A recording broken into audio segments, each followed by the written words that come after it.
माझं नाव सुलूबाई कल्याणराव बस्के, राहणार राक्षसघर, बीड जिल्हा, बीड तालुका.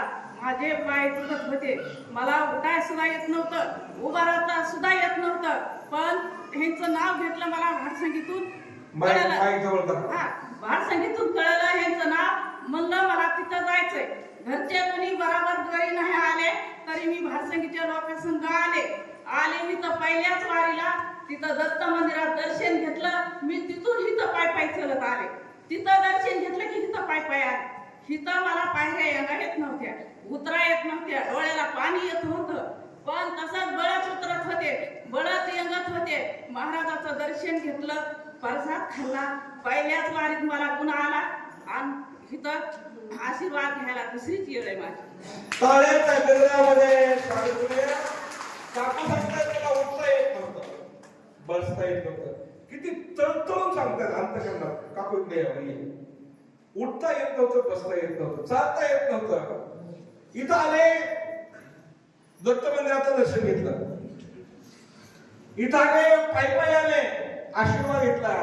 आता मी उठूही शकते आणि बसूही शकते. उभा राहा, तिकडे शकते, बसा बसा बसा, उठा बसा, उठा बसा. आता काय आहे का मला सांगा, हा जैन आहे, हा सोबी आहे. बुद्धीला पडत नाही, असं होत नाही, जगात कुठंच होत नाही. आपण दवाखाने उलटे पालते घातले. लोक सांगतात आम्ही हैदराबादला गेलो, मुंबईला गेलो, ठाण्यात गेलो, इकडे गेलो, तिकडे गेलो, कुठेही फरक पडला नाही. पण काकू सांगताय येताना चालता आलं नाही, घरच्याने सुद्धा फार काय प्रतिसाद दिला नाही. पण मी आता 100% ओके आहे. हा फक्त मलकापूरचा महिमा आहे. आपण बुद्धिमत्ता पडते. कसं काय होत असेल, कसं काय होत असेल, काय काहीच कळत नाही मला.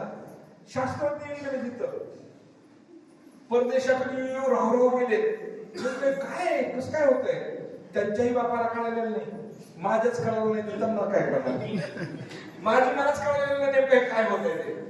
माझी बुद्धी मी विचार करतो की हे कसं काय होत असेल, ते कसं करतायत ते दत्त महाराज करतायत. धन्यवाद देतो, आशीर्वाद देतो. आणि दुसरा